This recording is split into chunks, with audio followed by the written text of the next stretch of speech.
Ao principio era moi literaria, empecé pintando sonos, simbolizando, pero sí que é certo que a cor estaba aí, non? Vense en estos cadros dos 80 que a cor a necesitas. E ese o camiño que a min interésame seguir, porque a cor é a que me colma e todo o demais sóbrame. O mundo do taller interésame a cor e a emoción, nada máis.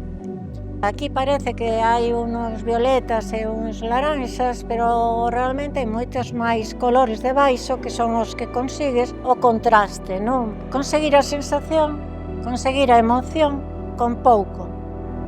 Son pigmentos que atopei en Estambul, que costoume moitísimo tempo atopar.